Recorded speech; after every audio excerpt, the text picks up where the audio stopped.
Salut, salut et bienvenue dans ce nouvel épisode du Marvel Initiative Podcast. Je suis Sofiane, avec moi Maxime. Salut à tous, salut Sofiane. Salut, comment tu vas ? Ça va, ça va. Ouais, tu t'es remis de Captain Marvel ? Oui, ça y est. On a vu un trailer intéressant aujourd'hui. Et oui, on en parlera en fin d'émission. Ouais, en fin d'émission. Là, on va vous parler de Deadpool. On va continuer notre marathon X-Men. On approche de la fin. Et oui, déjà. Il nous reste quoi, 2 films après ça ? Il reste Deadpool 2 et Apocalypse. Et Logan. 3 films. C'est vrai. 3 films. Alors Deadpool qui est un personnage intéressant. Ouais, carrément. On va le dire comme ça. Tu connaissais Deadpool avant le film ? Ouais, bah moi je suis pas un grand fan du perso, mais j'aime bien justement tout le côté... c'est intéressant de pouvoir questionner tout ce côté méta justement du comics. Et le fait qu'il brise le 4e mur, ça change de tous les autres persos qu'on peut avoir qui sont du coup inclus dans l'histoire et vachement... Enfin, ils sont moins proches de nous, quoi. Il y a un truc avec Deadpool qui est sympa par rapport à ça, quoi. Ouais, c'est vrai. Bon, moi personnellement, j'ai jamais été un grand fan non plus. Donc, qui va prendre la défense de Deadpool ? Je pense que ça sera moi. Ce sera toi ? Ouais. Autant le premier, ça va. Autant donc je me mets en mode attaque. Tu peux y aller. Non, je vais pas être méchant. Il y a un truc, déjà, que j'aime par rapport à ce film, c'est que c'est peut-être le personnage qui a été le mieux adapté au grand écran, vraiment le plus fidèlement.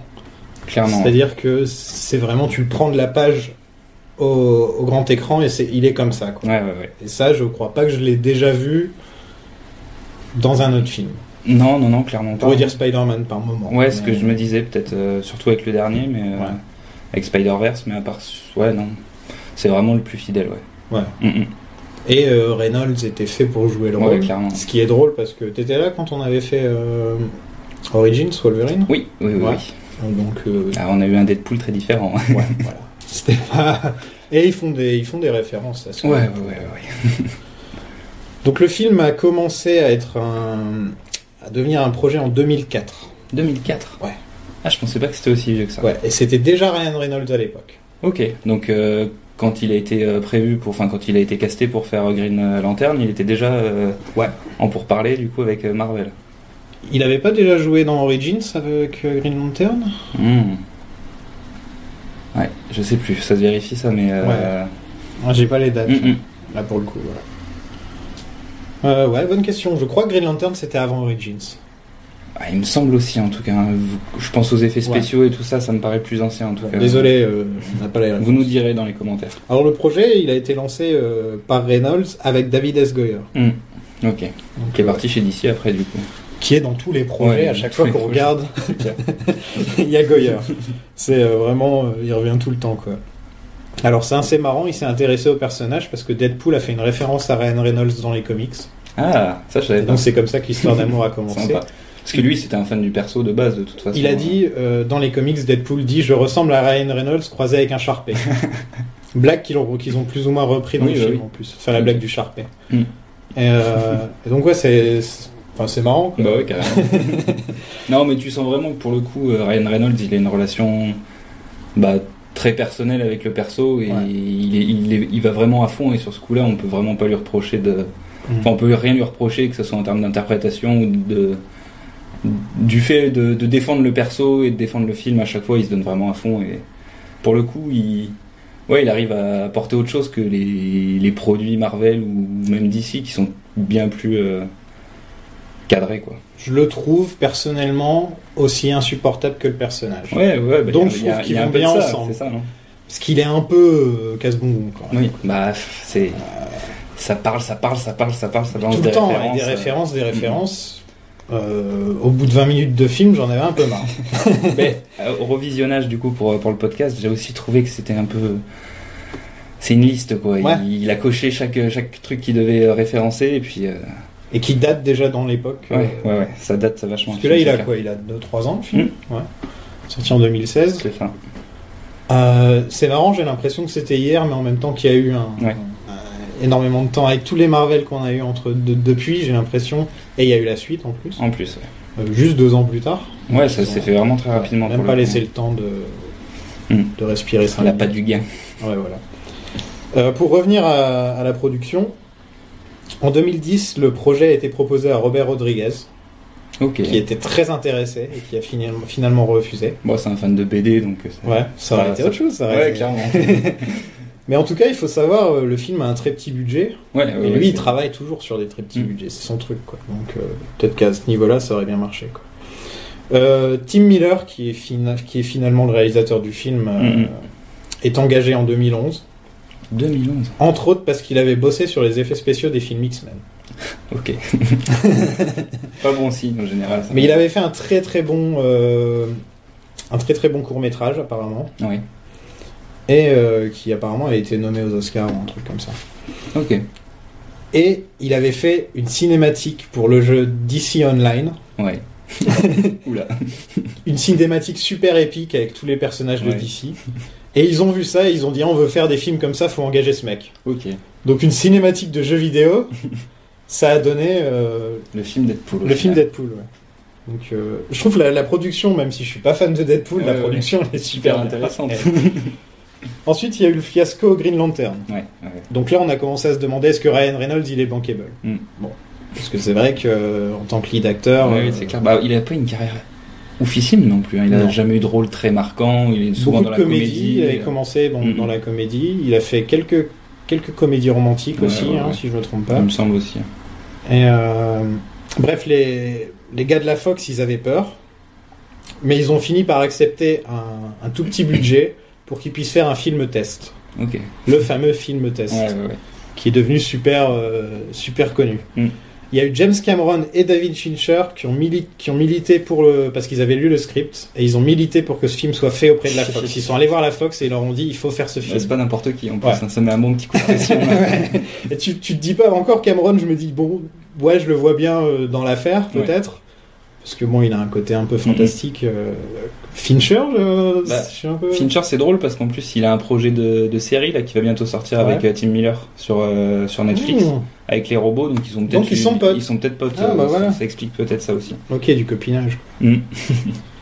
Et donc ils ont mis la pression à la Fox pour qu'elle se lance enfin dans le projet. Là, en 2014, le test a leaké en ligne. Ouais, ça, on l'a tous vu. Oui. C'est la scène où il saute dans la voiture et il se fait tous les gars dans la voiture, qui est à peu près la même dans le film. Qui est presque. Qui est aussi générique de début du film. Les plans au ralenti. Bien sûr. Donc vraiment, ils avaient que cette scène en fait. Donc des avis extrêmement positifs. C'est vrai, je m'en rappelle. Moi, je l'ai vu, je fais putain, c'est le Deadpool des comics. C'est vraiment vraiment bien fait quoi. Donc la Fox a enfin confirmé le projet à 100% avec qui d'autre que Simon Kinberg pour produire, parce que, comme d'hab, ici il y a X-Men, il y a Simon Kinberg. Et on apprend plus tard que Miller et Reynolds, ils étaient à deux doigts de leak les tests eux-mêmes pour que la Fox finisse par accepter. Si tu regardes pendant 10 ans, la Fox a dit oui on va le faire, tout en le laissant de côté quoi. Ça me rappelle un autre projet en ce moment, c'est Gambit. C'est ressorti il n'y a pas longtemps d'ailleurs. Il y a eu des tous les 6 mois on nous fait ah oui non mais on va le faire. Bon on a été acheté par Disney mais on va quand même le faire. Bien sûr. Non mais attends. Donc la Fox, avant de lancer le projet, juste à quelques jours de lancer le projet, il diminue le budget de 10 millions. Donc la Fox ils vont vraiment pas aider. Et donc ils se retrouvent avec un budget de 58 millions. Et si vous avez suivi le podcast depuis le début, vous savez que les budgets, c'est pas dans les 58 millions. Ouais, on est bien au-dessus. On est à 100 millions de plus la plupart du temps. En général, il y a 3 chiffres. Voilà, c'est intéressant parce que en plus la Fox osait pas sortir le film parce que c'est un film rated R. En plus. Et tu pouvais pas le changer dans le scénar, tu pouvais pas adapter le personnage. De toute façon, c'est comme, on a bien vu avec Venom, un projet de film sur un personnage comme Deadpool qui soit pas rated R. Ça perd en fait toute sa sève quoi. Tout l'intérêt d'adapter le personnage sur grand écran quoi. Ouais, et donc là ils l'ont fait. Ils ont fait le grand saut. Il n'y a pas beaucoup de. Non, on peut leur de super-héros. On peut leur rendre ça quand même. Ils l'ont fait ensuite à nouveau avec Logan. Parce que ça a tellement bien marché. Bah oui. Deadpool, c'est un truc comme 780 millions au box-office. C'est énorme pour un avec budget de 58 millions. Oui. Le film, je me souviens quand il est sorti, il y avait vraiment une hype autour du perso, autour la du promo film, en plus, ouais. La toutes promo les était parodies, super intelligente. toutes les parodies de fausses comédies romantiques, de fausses films à Oscar. Ryan Reynolds, il était partout au niveau des... Et puis il a l'air d'adorer ça en plus, faire le pitre devant les caméras et tout. Au niveau des médias, il se démerde très bien. Oui. Et donc voilà, on se retrouve avec ce film. Avec Deadpool en 2016. Qu'on avait arrêté d'attendre à un moment, et puis enfin il arrive. Il tombe bien. Ouais, ça c'est clair. Il tombe dans l'époque des références, l'époque méta, l'époque des séries comme Community, enfin des trucs dans le genre. Il tombe bien. Non, il arrive vraiment au bon moment, et puis ouais, c'est le film qui montre qu'on peut faire autre chose avec les personnages de comics, autre que ce que faisait jusqu'alors Marvel avec la formule Marvel comme on l'appelle, quoi. Même si ça produit par la Fox, ça reste quand même un personnage Marvel, donc il y a quand même une affiliation, quoi. Ouais. Et donc le film commence avec un générique assez drôle. Ouais, il est sympa. Ils ont repris dans le 2, je crois. Ouais. Ils ont réutilisé l'idée. Donc il y a des petits trucs genre... Il y a plein de références produits par des connards, voilà, enfin plein de petites vannes sur la façon dont on présente un film en général. Ça se moque de tout ça, quoi. Ouais, avec aussi écrit par les vrais héros. Ouais, voilà. Donc, tu peux voir que c'est les scénaristes qui se sont mis un petit... C'est ça. Et ça dégueule déjà de références. Ouais, voilà, Par contre, il y a un truc dedans, ce qui est marqué Moody Teen, donc une ado difficile, on va dire. Un personnage CGI. Colossus. Et ensuite, il y a un caméo gratuit. Logiquement, c'est Stan Lee. Hein. Non ? T'es sûr ? Parce que Stan Lee, il est dans tous les films, donc pour moi, c'est pas gratuit, c'est obligatoire. et donc je m'attendais à ce qu'il y ait un caméo. Ouais. Et non, là, en le revoyant... Ça m'a pas fait tilter, mais c'est vrai qu'il n'y a pas de caméo. Parce que dans le 2, il y a des caméos. Oui, ça c'est clair. Ouais. Il y a tous les X-Men. Ils sont tous cachés. Non, une fois qu'ils ont augmenté le budget... Voilà. Ils se sont permis de pouvoir ramener du monde, mais ouais, je vois pas à qui ça peut correspondre dans le film. Ou alors c'est juste une vanne entre les réalisateurs, enfin l'équipe du film, quoi. Mais bon, moi je vais me lancer direct. Je pense que l'épisode va pas être long parce que c'est un personnage qui m'intéresse pas des masses, un film qui m'intéresse pas des masses. Et on n'est que deux. Le film est compliqué. Enfin, c'est compliqué de parler de ce film en plus. Ouais, il y a que 3 scènes. Construit très bizarrement. En plus, il y a vraiment que 3 grosses scènes et quelques flashbacks dans le tas. Voilà. Mais sinon, tu sens qu'ils auraient vraiment un tout petit budget.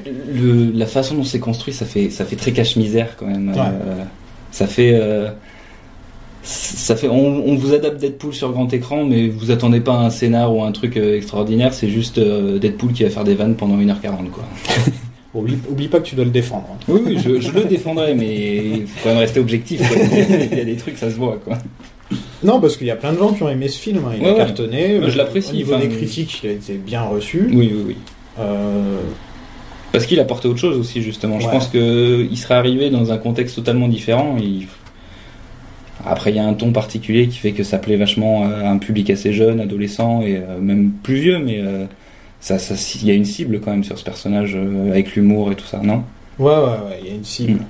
Et je pense que si le 2 a moins bien marché. Oui. Hein, oui. Même au niveau box-office, etc. Je crois. Et puis même en termes de...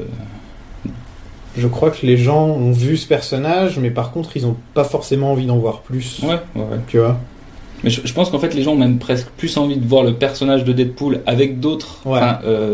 Au milieu de toute une bande. Il marche très bien dans les comics et dans les dessins animés et tout, il marche très bien comme ça. Parce qu'il est là de temps en temps pour arriver et puis il vient de parler directement à toi et puis il se fout de la gueule des persos que t'es en train de suivre. Les meilleures scènes, je trouve, les meilleures interactions qu'il a dans le film, c'est avec Colossus, personnellement. Oui, je trouve. Je suis d'accord aussi. Côté grand frère. Avec Hal aussi, la mamie.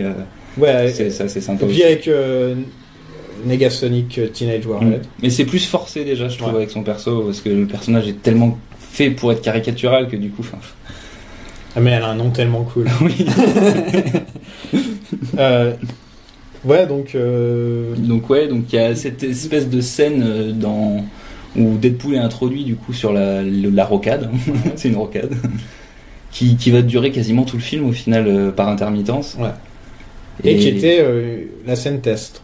C'est ça. Donc ils ont vraiment basé tout le film autour de ça. Ouais, puis ils ont pas l'air de s'être foulés plus que ça au final pour créer autre chose autour, quoi. Ils ont repris ce qu'ils avaient fait, qui avait fonctionné, et puis ils en ont fait un film. 1h48 il fait, hein, il me semble, 1h50, quoi. Ouais, il n'y a pas non plus de. Je trouve qu'il y a une bonne moitié du film qui est bien, qui se regarde très facilement. Ah, ça reste un bon divertissement. Qui est sympa, etc. Mais une fois que ça devient sérieux, on se demande pourquoi ça devient sérieux, c'est Deadpool. Mais en fait, tu sais, sur toute la fin. Et en plus, on sent qu'ils avaient plus trop de budget sur la fin. Oh là là. Et donc, il se passe pas énormément de choses non plus. Mais sinon, il y a quand même une grosse moitié où, quand on nous explique le personnage, on nous le raconte, etc. Ça va, quoi. Il y a ce personnage du stéréotype un peu du taxi indien. Ouais. Qui s'appelle Dopinder. Dopinder. Ouais. Et je sais plus d'où ça vient. C'était une référence à un truc de Ryan Reynolds, mais je sais plus ce que c'était. Ouais. Je l'ai pas. Et lui, il revient aussi dans le 2. Oui, c'est vrai. Ouais. Et ouais, bon, c'est un petit comic relief. Ouais, voilà, ouais. Là aussi, les interactions sont sympas, mais il y a rien de. Enfin, c'est pas les meilleurs du film, mais. Bon, ça... Non, mais la blague, c'est qu'il tue quelqu'un, en fait. Oui, il y a un mec dans son. Oui. il veut tuer un mec. Il a clairement marqué dans son coffre. La blague, c'est Deadpool, il lui dit un truc une fois dans sa vie, et c'est un peu comme Max dans Amazing Spider-Man. Ouais. Il lui dit un truc dans sa vie, il fait je vais me mettre à tuer des gens. Un truc que j'aime beaucoup, c'est le costume de Deadpool. Ouais. C'est un des meilleurs. Enfin, honnêtement, c'est un des meilleurs costumes. Ils ont fait un peu de travail sur les yeux pour qu'ils soient un peu expressifs et mais tout. Il fait vraiment. Enfin, on y croit, quoi. C'est pas comme certains costumes, certains costumes d'X-Men ou Magneto qui a un grand manteau, une grande veste. Là, enfin, on sent qu'en plus, on voit le coudre lui-même, il me semble. Il est dans une espèce de montage. Ouais, le costume est vraiment cool. Et puis même au niveau de sa façon de jouer avec son costume, avec le masque et tout ça, enfin, je trouve que ça fonctionne bien là-dessus. Non, ouais, il est vraiment très bien. Il est fidèle aux comics, il est expressif, ce qui est très, très difficile. Ce qui est dur à faire. Ouais. Et il a inspiré le costume de Spider-Man dans Civil War. Oui. Je pense. Ils ont vu Deadpool, ils se sont dit on peut faire des trucs avec les yeux. Quand tu regardes les yeux qui sont c'est blanc en noir avec la pupille, enfin une espèce de fausse pupille blanche.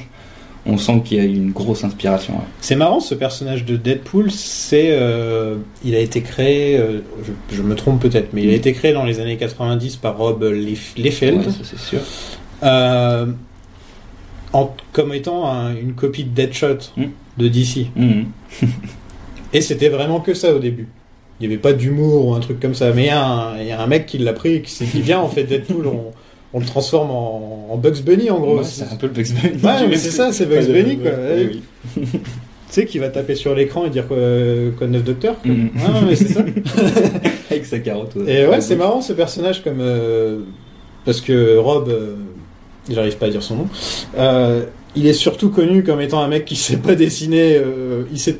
Il y a un dessin très connu de Captain America de profil qui est super baraqué, mais qui a aucune logique. Il sait pas dessiner les pieds, c'était ça aussi, et il met des poches partout. Oui. Genre sur tous les trucs il y a des poches, il a des poches sur les bras, il a des poches sur... Et donc Deadpool au final c'est son design le plus simple. Et il y a une vidéo qui tourne, tu regarderas sur YouTube, de Stan Lee qui regarde ce mec en train de dessiner et il lui dit tu devrais mettre plus de poches, et il fait que des commentaires sassy comme ça et il arrête pas, et je me dis Stan il a pas l'air de...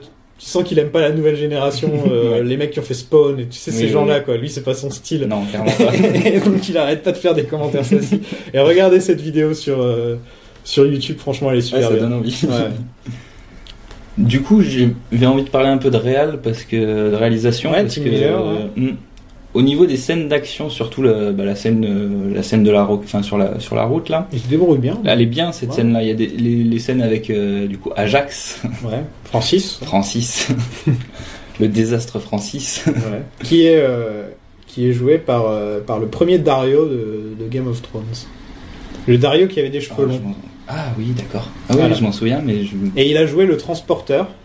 Ah oui, ça c'est vrai. Dans le reboot raté qu'ils ont essayé de faire du transporteur sans Jason Statham. Quoi.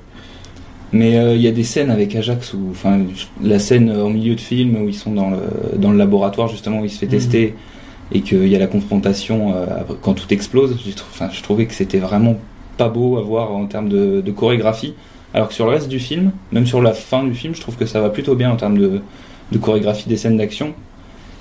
Et il y a un autre truc qui est un peu dommage, je trouve, c'est qu'ils auraient peut-être pu pousser encore plus loin au niveau de la réalisation, de jouer justement sur ce brisage de quatrième mur. On voit je crois qu'il y a une fois où on voit apparaître une case, une bulle. Ça manque, ouais. On en voit une seule quand il y a une espèce de flashback. Il y a un moment où il dit à la caméra de se pousser. Ouais. Quand il va tuer, il va... Mais c'est vrai que ça manque un peu de bulles. Regarde Spider-Verse. J'aurais voulu un peu plus de trucs. Même des onomatopées qui apparaissent à l'écran ou des trucs comme ça. Je suis sûr que ça aurait pas été. Non, ça aurait été logique. Ça aurait pas été en trop. Ouais. Parce que en plus de faire des clins d'œil et que des clins d'œil, parce que c'est que ça, quoi. Il n'y a pas une phrase où il fait pas une référence, je pense, ou au moins une vanne, un truc. Ouais. Bon, vous savez, je vais tout le temps sur sur plusieurs sites pour trouver des fun facts et des petites infos sympas, des trucs sympas à partager. Je suis allé sur la page de Deadpool, il y avait au moins 1500 trucs. Non, mais j'étais là, je fais non, je peux pas, parce que sinon ça va être pendant 2 heures. Pendant 2 heures, on va lister tous les trucs qu'il y a dans le film. Et... Moi, à part une ou deux vannes qui m'ont fait marrer, que j'ai noté pendant que je regardais le film, ça vaut pas le coup, parce que tu les apprécies sur le moment, mais il y en a tellement que tu t'en souviens même plus au final de... Tiens, j'ai un fun fact que j'ai oublié de dire tout à l'heure. Ryan Reynolds a payé les scénaristes de sa propre poche pour qu'ils soient présents sur le tournage.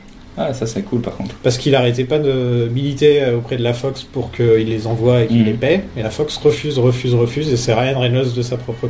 Okay. Franchement, j'aurais pas voulu retravailler avec la Fox après tout ça. Je sais pas pourquoi. Bon, à mon avis, il a dû se faire Ils sont beaucoup à s'acharner avec la Fox. Je pense que Ryan Reynolds a dû avoir un bon contrat sur ce film.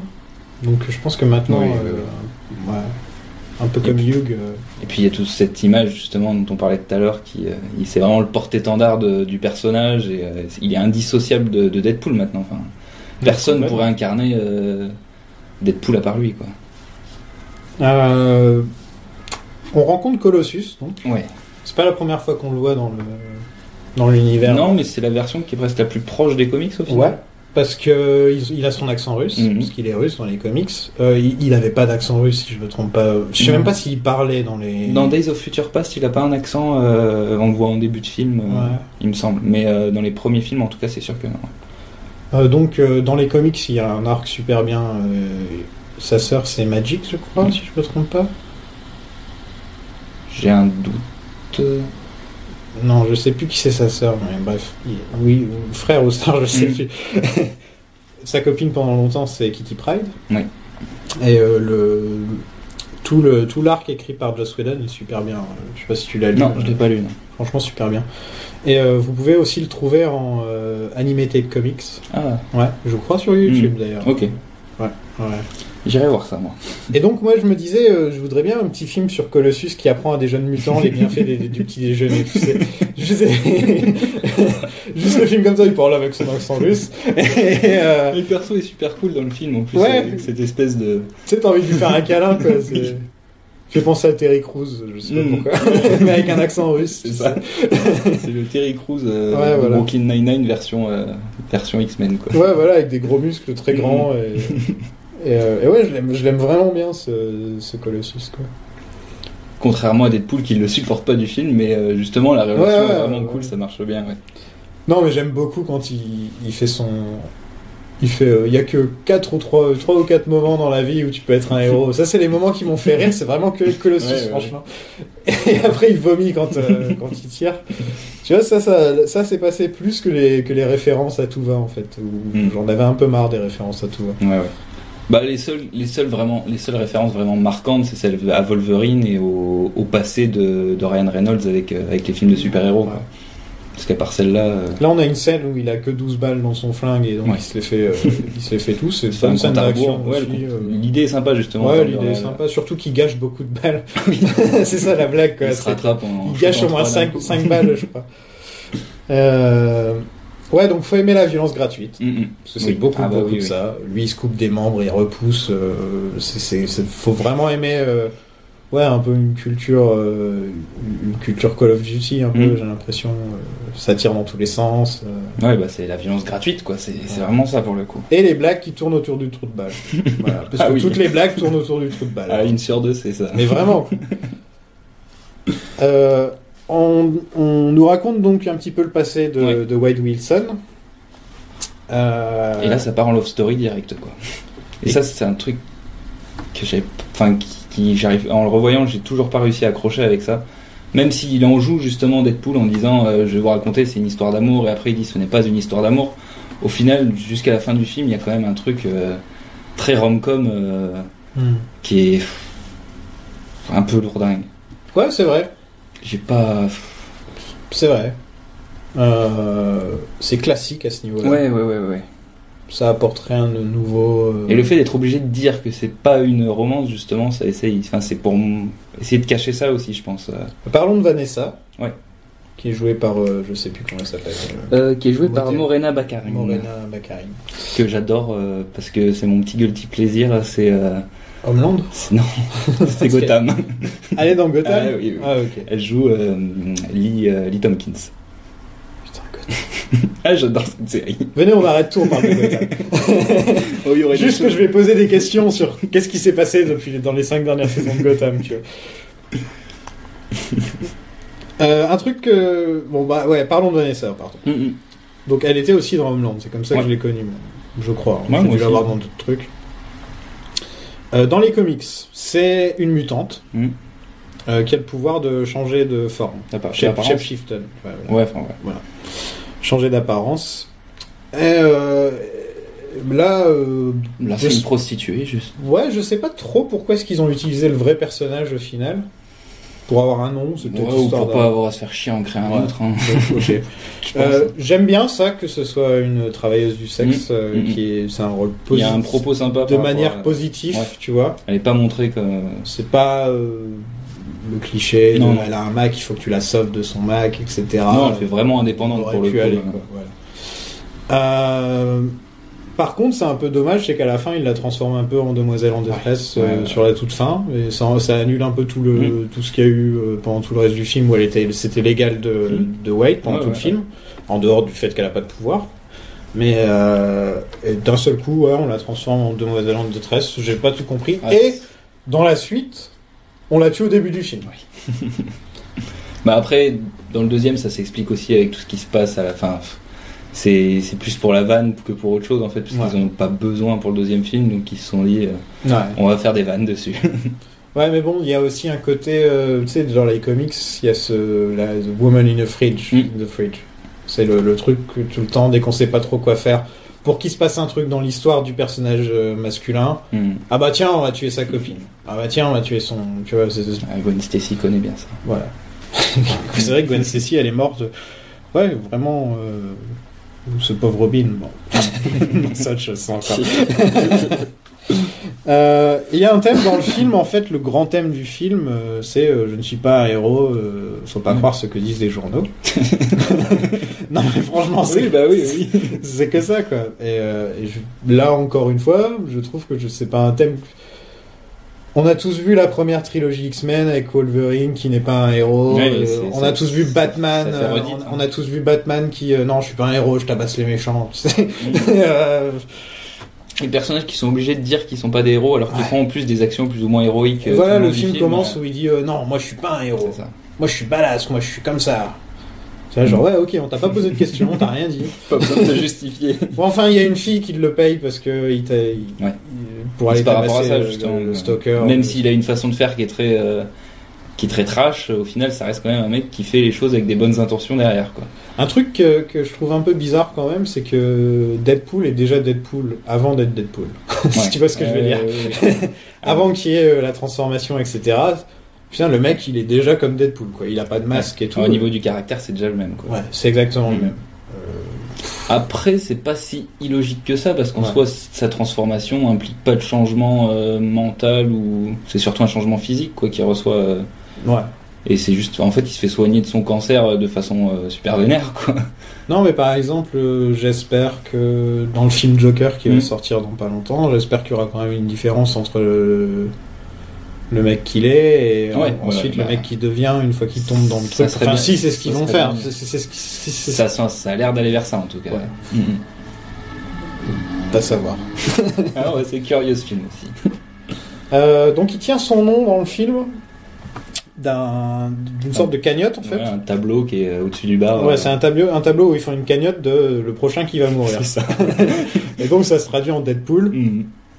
Et sur le tableau, j'ai vu Charlie Sheen, Bill Cosby, enfin c'est Sheen, Bill Cosby, et je me demande si en fait c'était passé, il y a pas un deuxième truc pour les célébrités, celles qui vont mourir. Ouais, c'est pas... Et apparemment ils ont dû couper une blague du film, parce que pendant tout le film il y avait une blague récurrente sur le fait que comment Amy Winehouse va mourir. Ils arrêtaient pas de dire ouais mets ça sur Amy Winehouse, mets ça sur Amy. Elle est morte pendant la production du film. Ouais, c'était. Et donc ils l'ont enlevé. C'était mieux d'éviter ça. Heureusement, enfin tu vois, imagine c'était juste avant la sortie du film. Ça aurait fait tâche quoi. Ouais, ça aurait pu même dans le faire film t'as des blagues sur quelqu'un qui vient de mourir. Ouais, c'est surtout une personne comme Amy Winehouse qui est... Ouais, voilà. Donc il a un cancer des poumons, je crois. Je suis même pas sûr que ça soit précisé. Ouais, apparemment il a un cancer en phase terminale et ça s'est un peu mis partout. Pancréas. Ouais, et tout le corps qui est atteint quoi. Et il sort. On a l'agent Smith qui arrive. Oui, il l'appelle l'agent Smith. Ouais, l'agent Smith. Ouais, donc c'est les méchants. Les méchants Est-ce que c'est censé être le programme X ou une suite du programme X? Parce que normalement, il prend ses pouvoirs du programme X. Ouais, bah oui, ça a l'air de ressembler à une espèce de reprise justement de ça, mais par un sombre labo. On n'en parle jamais du film, il est même pas nommé, il me semble. Non, et il y a un autre truc bizarre, c'est que ils torturent leurs patients, ils leur font très mal pour déclencher les gènes mutants. Une mutation. Ce qui déjà, j'étais pas au courant qu'on pouvait faire ça. Tu vois, en gros, même si t'es pas mutant, même si après l'adolescence t'as pas été mutant, on peut quand même déclencher une mutation chez toi. Ajax et son bras droit là, je sais pas comment elle s'appelle. Ok, la méchante. On va l'appeler la méchante. Qui ressemble un peu à Xena. Un peu de ça. Ouais, elle a un côté Xena. Tout en cuir, en plus, il y a une blague par rapport à ça. Et eux, ils travaillent là. Alors qu'ils ont été eux-mêmes patients, et c'est comme ça qu'ils ont déclenché leur pouvoir. Donc qui est au-dessus d'eux? Qui sont les personnes qui à l'origine leur ont donné leur pouvoir? Et pourquoi eux ils travaillent avec eux alors qu'ils ont été quand même torturés pendant des mois? Ils sont censés être traumatisés quoi. Non mais toute la partie sur les méchants du film. Ouais, j'ai pas trop compris. En fait, on dirait que d'un seul coup ils se sont dit il nous faut un méchant dans le film quoi. Ouais, et puis en plus il est pas du tout crédible Ajax en médecin, autant en méchant, mafieux, enfin. Non, il sait se bagarrer. C'est ça. Mais alors avec sa blouse blanche, il perd toute crédibilité quoi. Bon, il tourne à 3 blagues ou références à la seconde. Ouais. Et il y a un moment où j'étais fatigué et j'ai regardé, ça faisait 20 minutes de film. Pourtant il est pas super long. Hein. Non, et ça se calme un peu sur la fin parce que sur la fin ils essaient d'être un peu plus sérieux et tout. Il passe tout le film sur le pont. Oui. Une bonne partie du film, parce que ça saute. Hein. Là, on n'est pas en train de raconter tout le film, parce que sinon, on serait pas. Ça saute trop. Compliqué de le faire de façon linéaire. Où est la police sur le pont? Elle est où la police? Ils sont en train d'avoir des longues conversations et tout, ils se balancent et puis ça dure un moment. Ouais, elle est où la police? Il n'y a pas d'hélicoptère, il n'y a rien, il n'y a personne. Oui, c'est clair. Les X-Men tous les gens ont évacué le pont d'eux-mêmes. Dans une pagaille pas possible en plus. Non, c'est rare que je pose cette question, mais où est la police? Que fait la police? Que fait la police? Il fait une petite blague en disant il y a Colossus qui le prend et qui lui dit je vais te ramener chez le professeur, et il lui demande McAvoy ou Stewart. Question légitime. Dis-nous tout. Le sien, c'est bien Stewart. Bah, logiquement, oui. Logiquement. Oui. Mais bientôt. Après Dark Phoenix, ce sera McAvoy. Oui. Ok. D'accord. Et je crois que elle s'appelle Angèle. Angèle. Angèle. Donc, ouais. Je pourrais faire une référence à Buffy, mais...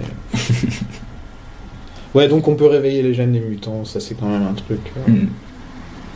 Il y a une bonne scène d'impro de TJ Miller, qui est le mec de Silicon Valley. Ouais. Enfin, qui est plus dans Silicon Valley maintenant, parce qu'il est devenu un peu... et TJ Miller qui fait de l'impro en lui disant tu ressembles à ça, et tu ressembles à ça, et tu ressembles à ça. Et cette scène j'ai bien aimé. Ouais, elle est sympa. Cette scène est cool. Ça va. Alors moi, il y a une scène par contre qui m'a fait... bondir, c'est quand il est du coup dans cette espèce de cockpit pour l'asphyxier en fait. Ouais. Quand il arrive à sortir l'allumette.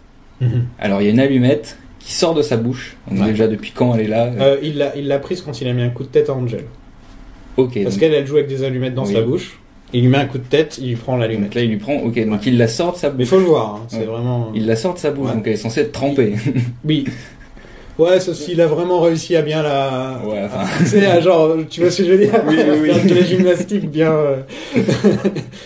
Et c'est censé y avoir que très peu d'air dans le cockpit. Ouais. Il arrive à déclencher une flamme en 3 secondes qui provoque une explosion, mais pas possible.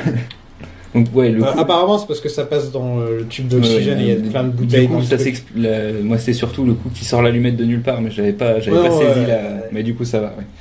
C'est moins grave que ce que je pensais. Non, et puis bon, je me dis, on est dans un film où le mec il se tourne vers la caméra, il fait chimichangas et les gens ils rient, quoi. Tu vois. Il faut suspendre la crédulité. D'ailleurs, on dit 4e mur en français, tiens. Ouais, on brise le 4e mur. Officiellement, ça y est, on l'a pris, on a dit, on prend la même chose et on le traduit. Ça sonne pas bien. Ça sonne pas très bien. Force Wall, ça sonne bien. Le 4e mur, ça sonne pas bien. C'est vrai, ouais. Ouais, non, bah. Je vois pas, il n'y a pas d'autres expressions de toute façon qui. Non, c'est très difficile à traduire comme truc.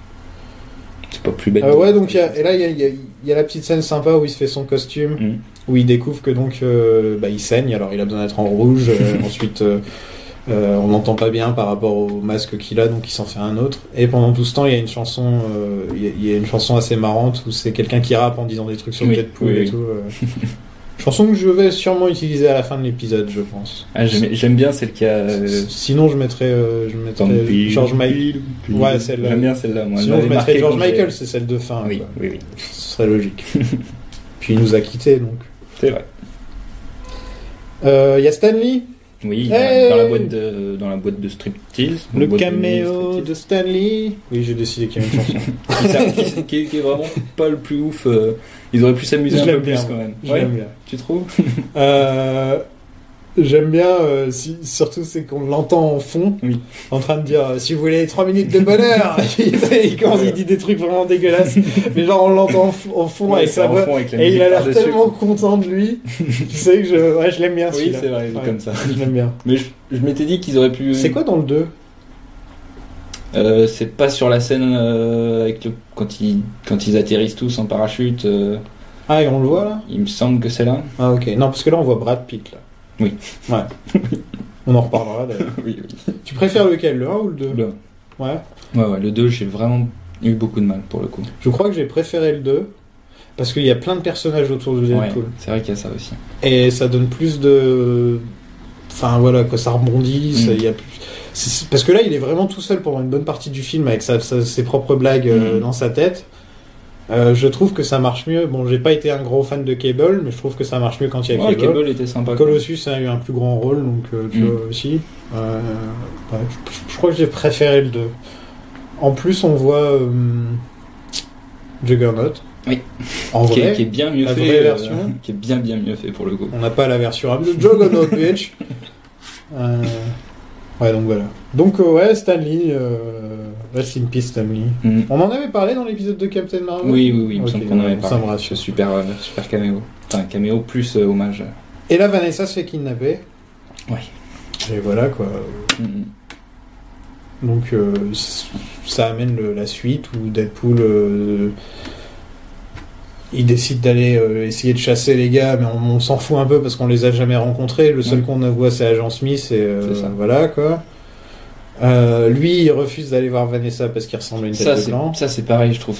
Vu la relation qui est construite en début de film où ils sont censés être super complices, enfin vraiment relation fusionnelle. À la fin t'es pas du tout étonné qu'elle lui dise je t'accepte. Bah oui bien sûr, et c'est vraiment étonnant que même lui en fait il en est. Bah après je peux comprendre. Enfin ça peut paraître logique au début, il soit réticent parce qu'il se reconnaît plus, il se trouve horrible. On dirait que c'est un truc pour les séparer pendant l'histoire, pour les remettre ensemble. Non, mais ça a l'air, c'est vraiment utile au scénario et pas plus que ça, quoi. Il y a un magazine de Hugh Jackman, Sexiest Man Alive. People. Toutes les références à Hugh Jackman, j'aime bien. Negasonic Teenage Warhead. Donc parlons-en. Déjà, bon, c'est pas encore, mais dans le 2, ça devient le premier personnage LGBT de l'histoire des comics. D'un film Marvel. Un peu dommage que ce soit dans Deadpool 2. Tu vois, mais c'est mieux que rien. Ah bah oui, non, on crachera pas dessus. Et dans les comics, donc, elle a rien à voir au niveau des pouvoirs. Elle est psychique et télépathe. Non, ils sont juste fait plaisir, je crois. Voilà, ils ont pris les pouvoirs du mutant Cannonball. C'est vrai, qui peut se charger et courir et balancer ces espèces d'ondes d'énergie. Et ils lui ont filé à elle. Ce qui est une bonne idée. Non, après, sur ce genre de truc, moi, ça me choque jamais parce que de toute façon, c'est bien aussi de de se détacher du matériau de base et d'essayer de proposer autre chose, même en réutilisant d'autres trucs. Mais là-dessus. Ouais, c'est comme. J'ai apprécié ce qu'ils ont fait les Skrulls. Ouais, par exemple. D'en faire les gentils, ouais. Ah, t'étais pas obligé de le dire. Ouais, c'est vrai. J'étais pas dans les spoilers. On comprend. De toute façon, qui nous écoute et n'a pas vu Captain Marvel, entre nous?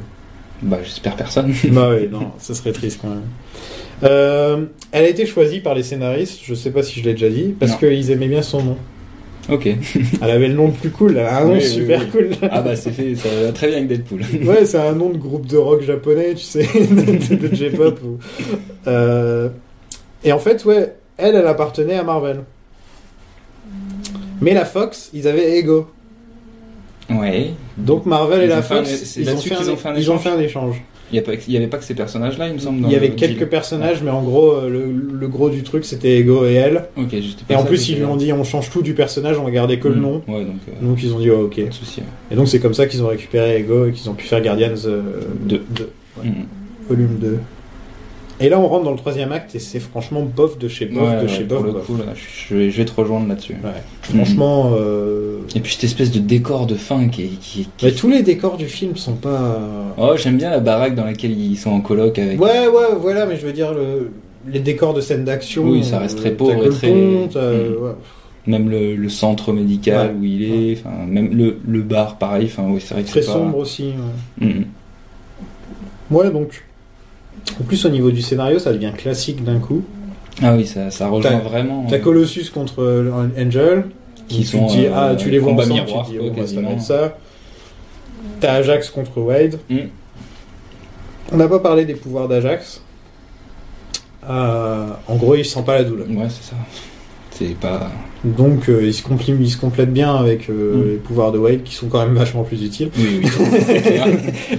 On sent qu'il est un peu jaloux d'ailleurs de ses pouvoirs. Là, tu peux pas. Et apparemment, il peut rien ressentir. Rien du tout. Non, ouais. Béton, ça. Il peut plus jouer. Je pas dit. Ça s'appelle Francis, ouais, j'ai rien compris Francis. Ah non, mais même ce prénom, enfin, c'est. Francis, ouais. Ça colle pas, enfin, ça, je sais pas. Entre Ajax et Francis. Non, mais c'était bien trouvé. Oui, pour le coup, c'est marrant. Mais... Qu'il l'énerve avec ça, et quand il met tous les corps, il écrit Francis avec les cadavres, j'ai trouvé ça vachement. Voilà, il y a quelques petites blagues que j'ai bien aimées quand même, hein, je vais pas. Non, mais franchement, ça reste un bon divertissement, et il y a la surprise du premier, enfin, moi, c'est là où je le préfère aux deux, justement. Je pense qu'il y a aussi la surprise de découvrir le perso sur grand écran, et ça. Qu'il y a moins dans le deuxième où on suit plus. Ouais, et puis là on se retrouve en plus où ils se rebattent. Lui il revient sur la fin.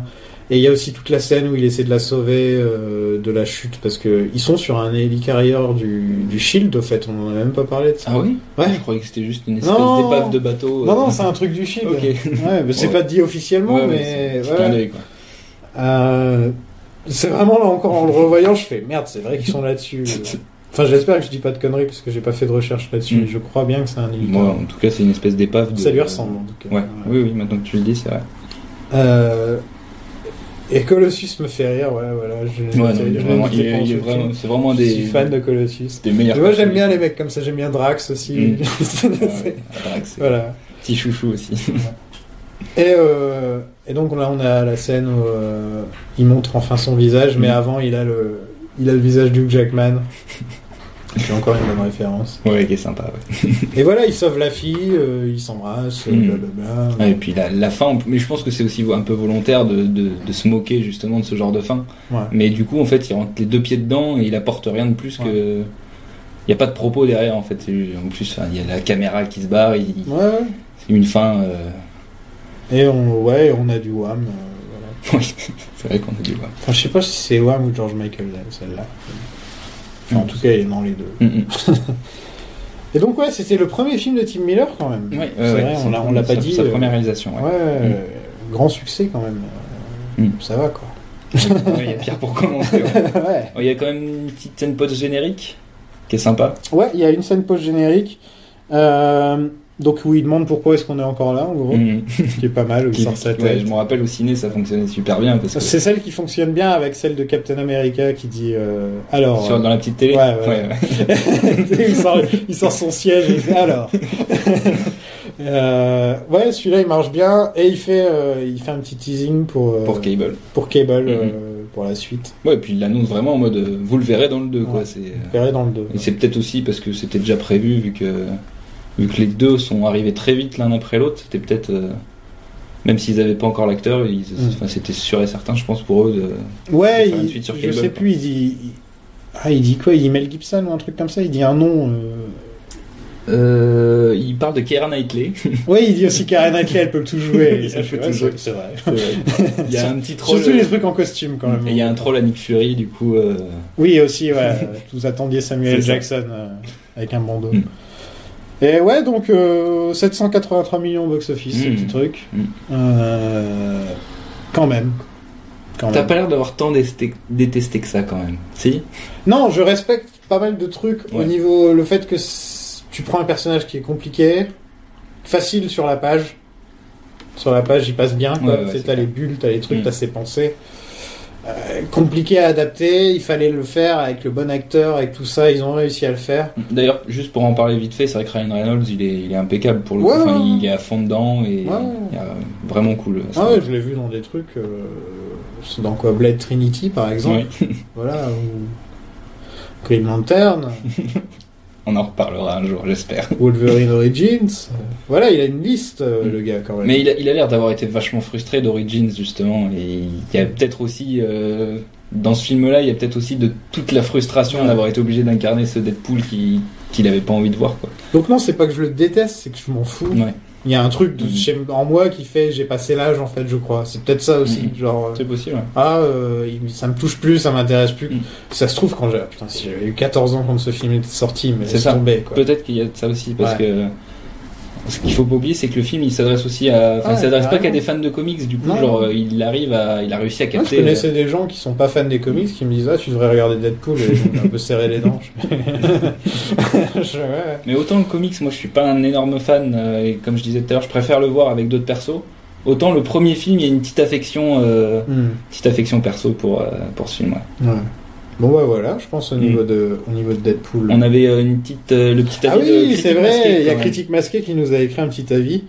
Je le occupé cette semaine, mais on raconte des trucs en attendant. Oui. Du coup, après, on va vous parler de. C'est quoi le prochain? La semaine prochaine, on vous parle de Apocalypse, ouais. Qui entame la pente descendante, qui continue d'achever la pente descendante. Tiens, je te laisse le lire. Ok. Donc du coup, ce que nous dit Critique Masqué, c'est que parce il revient un peu sur, ça rejoint ce qu'on avait dit, c'est que le film est salvateur en fait par rapport au contexte dans lequel il arrive, qui fait du bien justement et qui renouvelle un peu le genre super héroïque. Notamment, ce qu'il dit, c'est que ça tournait en rond avec la phase 2 et qu'on avait un DCU bancal au même moment et les X-Men étaient à l'ouest. C'est vrai que la phase 2 elle était pas top. Non, c'est pas mis à part les gardiens. C'est vrai, elle était pas. J'aime bien Civil War, mais. Ouais, mais je veux dire, tu vois, quand on va regarder, on va prendre un peu de recul là, quand t'enchaînes Homecoming, Black Panther, Infinity War. Bon, on va oublier Ant-Man, mais Captain Marvel qui est quand même sympa. Strange qui est entre les deux. Non, ça va, franchement.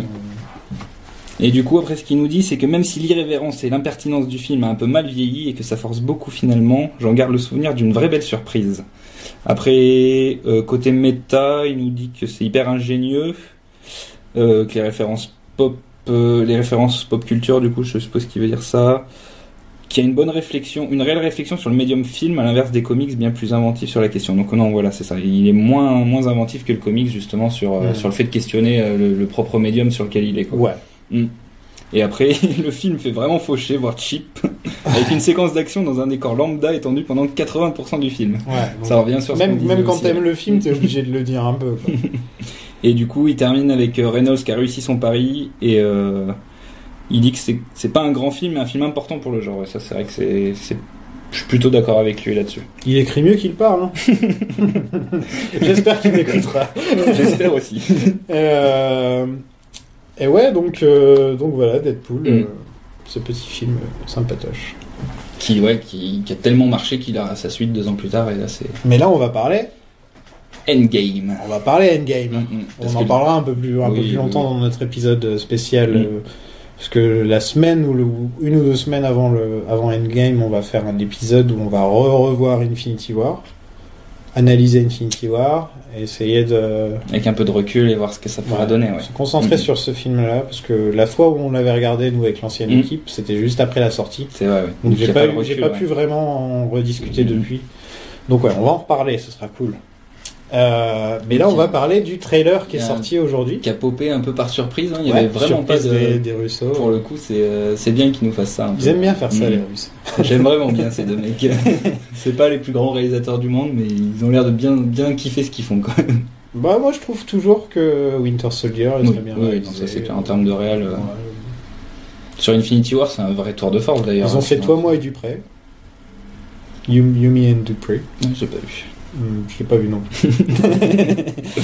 et ils ont fait plein d'épisodes de Community, justement. Ouais. Les épisodes de Paintball et des trucs comme ça. Et bref, Endgame. Ouais, du coup, on a un trailer. Il commence avec des petites séquences émotions, flashback. En noir et blanc, avec juste le rouge qui ressort. Ouais. Ce qui fait penser à la liste de Schindler. Ouais. J'ai fait la réflexion quand je l'ai vu tout à l'heure. Et on se repenche sur Tony Stark qui est perdu dans l'espace et qui a des regrets. Qui repense à quand il a construit l'armure.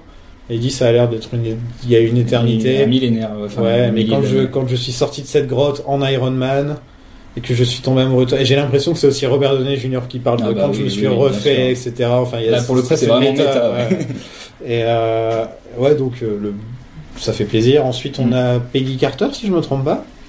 Ouais, parce qu'en fait il y a un espèce de début de trailer, enfin il y a vraiment 2 parties dans ce trailer, avec une première sur vraiment des parties en noir et blanc, flashback sur la... Mais la voix c'est de Peggy Carter, si je me trompe. Ouais, c'est Peggy Carter la voix. Qui parle, je sais plus trop ce qu'elle dit, mais je l'ai plus en tête, parce que j'ai analysé tout à l'heure pour... Sûrement un truc très intéressant.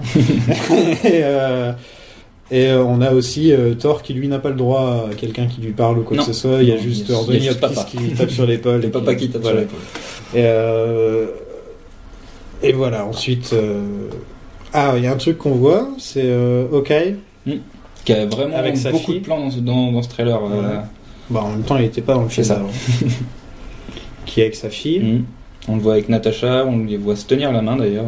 C'est sa nièce dans les comics qui devient Hawkeye. C'est ça. Bah oui, logiquement. C'est sa nièce. Hein. Donc je me demande si là ils vont pas changer et que dans 10 ans par exemple on ait une actrice qui joue. Ouais, et puis entre la petite fille de la meilleure amie de Captain Marvel plus la fille de Hawkeye, qui logiquement a le bon âge maintenant. Ouais, c'est ça. Ouais, parce qu'elle était dans les années 90, donc bon âge. Ouais, donc qu'est-ce qu'on a pensé? Moi j'ai bien aimé, toujours pareil, le fait de pas trop en montrer, même s'il y a un truc dont on avait un peu parlé en off avant l'émission, mais qui est un peu dommage que ça soit dans le trailer. Après, voilà, la hype est totale, quoi. Ouais. Non. Ouais. T'as pas l'air convaincu. Les trailers pour l'instant ils m'ont pas. Mais c'est ça que j'aime bien justement, c'est que vu qu'ils ont pas besoin de bande-annonce pour ce film, ils montrent ce qu'il faut, mais ils en montrent pas trop. C'est que des plans serrés, des plans de très près. On voit pas. Quand il y a des plans sur des combats, c'est impossible. J'ai vu 2-3 trucs passer aujourd'hui, comme quoi il y aurait... attention, ça risque de spoiler si jamais ça se passe, mais en gros, ça serait un combat en début de film dans le QG des Avengers. D'où la scène où on voit Ant-Man petit... Oui, il y a tout un truc autour de ça. Donc, il y a des sortes de fioles ou des trucs comme ça sur lesquels il rebondit. Enfin, il rebondit sur un crayon. C'est un crayon. Ouais, c'est un crayon. Ok, je l'ai regardé sur mon portable. Ouais, d'accord. Donc c'est pour ça. Non, mais franchement, je regardais, on aurait dit une fiole. Donc. Non, c'est un crayon à papier, quoi. Okay. avec la gomme. Il représente sur un crayon. Il y avait quoi d'autre sinon Après, ce qui est plutôt très cool, c'est le fait de les voir dans ce costume blanc là. Ouais, qui est pas très beau. Oh, ça va, j'ai trouvé que ça allait. Regarde-le sur grand écran. Ouais. Ouais, j'ai trouvé que ça collait plutôt bien. Ouais, je sais pas. On dirait qu'ils vont faire du paintball. Ou du, tu sais, du laser. Laser Quest, ouais. Ils vont tous à Laser Quest, en fait, j'avais l'impression. Ils ont l'air déterminés. Allez, Thanos. Thanos, qui est d'ailleurs pas dans le trailer. On n'a pas vu une seule fois, on a vu une main. Ah, on voit Rocket Raccoon à un moment sur charger son arme, et je me suis marré parce que je me dis, le truc est super sérieux et tout, et d'un seul coup t'as un raton laveur qui charge son arme, et j'étais là, je fais non mais c'est quand même... Ils sont forts, hein. C'est quand même n'importe quoi. Et nous on est là, on adore quoi. Ouais. Non, après ce qui est intéressant dans ce trailer, c'est après ça continue de montrer qu'ils sont prêts à faire le combat. Ça c'est quasiment la même chose que les précédentes images qu'on avait eues. Là où c'est bien justement, c'est sur Hawkeye, moi j'ai bien aimé le fait qu'on en voit plus, même si on sait pas pourquoi on le voit. Beaucoup de Black Widow, ouais. Qui n'a pas eu un gros rôle dans le film d'avant. Non, et qui a 3 coupes de cheveux différentes dans ce trailer. Ouais. Donc, à un moment où elle est mi-blonde, mi-rousse, c'est très moche. Ouais, c'est pas particulièrement ouf. Non, c'est pas top. Il y a un moment où elle tire, elle recharge et tout. Et donc ils disent tous, qu'est-ce qu'ils disent déjà Whatever c'est quoi whatever quel qu'en soit le prix en gros en français, mais j'ai plus la phrase en anglais. Whatever it takes. Ouais, je crois que c'est ça. Ok. Ils disent tout ça et ça finit avec Tony qui le dit. Et là tous les Avengers s'avancent. Et dans le tas on voit Tony. Et Nebula. Ouais. Donc on sait que les deux vont s'en sortir. C'est un peu dommage pour le coup. Vraiment très dommage. Ouais, c'est dommage de gâcher. Enfin, même surtout que jusque-là, ils auraient pu très bien l'enlever du plan, puisque dans le plan d'avant, on voit Tony encore dans son vaisseau. Donc on se dit, il montre Tony, peut-être que c'est lui qui dit ça à voix haute, comme par hasard, tu sais. Mais vraiment bizarre. Ouais, c'est. Après, il y a tellement de mystères autour de ce film qu'ils sont obligés quand même de lâcher un peu de lest pour permettre aux gens d'avoir déjà une petite idée de vers quoi ça va aller sans trop en dire, je pense. Mais c'est dommage d'avoir gâché cette surprise, surtout que c'était super bien traité dans les autres bandes annonces. C'était un peu curieux. Un peu le truc qui donnait envie d'aller voir le film. Après, ils en disent vraiment pas plus, donc ça peut très bien être une scène qui est en fin de film, ou j'en sais rien. Mais... Et il y a le poster officiel du film qui est sorti aussi. Qui est sympa. On voit Thanos qui a un casque. Qui a son casque, Il y a un autre truc sur cette affiche qui est bizarre, c'est qu'il y a Danai Gurira, du coup Okoye. Mais elle est pas dans le cast marqué au-dessus. Oui, c'est ça. Ouais, c'est ça. Alors, d'après ce que j'ai lu, ça serait des histoires de contrats qui stipuleraient qu'ils doivent être présents sur les affiches ou ce genre de choses, mais c'est bizarre qu'elle y soit quand même, parce qu'elle fait partie de ceux qui sont plus là, donc... Ah ouais ? Bah oui, elle s'est évaporée. Hein. Non. On la voit s'évaporer dans le trailer. Non, on la voit regarder Black Panther s'évaporer. Ok. Ah, donc elle est pas morte. Non. Parce qu'on la voit pas du tout dans les trailers à part ça. Non, mais elle est pas morte. Non. Ok. C'est marrant. Si, c'est elle qui est avec Black Panther, il lui tient la main et... Ouais, j'ai plus le souvenir de cette scène, mais... Ok. Et on a la petite scène de fin, du coup, avec Thor et Captain Marvel. Je sais pas si t'as aimé. Ouais, sympa. Ouais, sympa. Ouais, parce que... ce que je disais à ma copine, elle me disait elle est un peu bizarre cette scène, et moi je fais non, je trouve que Thor c'est logique qu'il dirait ça parce qu'il était amoureux des Valkyries et c'est un peu le Captain Marvel, c'est ce qui se rapproche le plus des Valkyries, je pense, on peut le dire. Elle vole dans l'espace. Militaire de l'espace. Les Valkyries sont les militaires. Et lui, il disait, j'aurais toujours voulu être avec Valkyries avant d'apprendre que c'était que pour les femmes et tout. Et puis j'aime bien la façon il est trop mignon dont ils se toisent comme ça du regard au début. Tu sais pas s'ils vont se fighter ou quoi. Non, ouais, ça pourrait même être un couple, les deux, ça me dérangerait pas. Puis c'est les deux persos les plus surpuissants, donc... Ils s'entendraient bien. Non, c'est cool, et Brie Larson, je trouve que elle se... On sent qu'elle a changé, on sent physiquement qu'elle a changé, mais même dans son regard, dans sa façon de se tenir... Elle a vu des trucs, elle a de l'XP. Et non, elle est à la maison, j'ai l'impression. Ça fait tellement longtemps qu'elle est dans le cast, j'ai l'impression, sans qu'on la voie, tu vois, elle a été annoncée il y a longtemps, Brie Larson. Je crois que le projet date de 2013. Mais donc voilà, quoi. il y a juste Scott Lang, moi j'ai bien aimé qu'on le voit paumé devant ce panneau, enfin ces panneaux missing devant les gens disparus, ce genre de petits trucs. Moi j'aime bien parce que j'adore ce perso. Donc t'aimes bien Scott Lang? J'adore le perso. Les films sont pas au niveau clairement, mais j'adore le personnage de Scott Lang. Ah ouais. Ouais. Dans le premier film surtout. Dans le deuxième c'est un peu moins. Enfin. Je me rappelle plus trop dans le deuxième s'il est. Bah il sert à rien quoi. Ouais.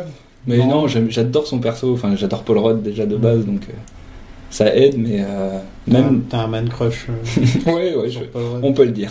Il vieillit pas ce mec. Non. Il est vieux, hein. Oui, il a plus de 50, je crois qu'il est pas loin des 50 barreaux. Hallucinant. Enfin voilà. Bah, je pense qu'on a fait le tour de Deadpool, on a fait le tour du trailer. Mais bon, on en reparlera de ce film. Oui, il y aura plein de choses à dire. Là, si t'as des théories, des trucs comme ça, commence à les noter déjà. On a un paquet. Comme ça, on va travailler là-dessus. Et on se retrouve la semaine prochaine pour X-Men Apocalypse, le meilleur film d'Oscar Isaac, je pense. Quel troll. Non, alors je peux en nommer au moins 10 au moins. Ouais, ils sont bien mieux que celui-là. Il y en a un qui est sorti aujourd'hui d'ailleurs. J'aime beaucoup cet acteur. Donc, moi aussi. Un peu triste de le voir dans Apocalypse. Ouais. Enfin voilà. À la semaine prochaine. Salut.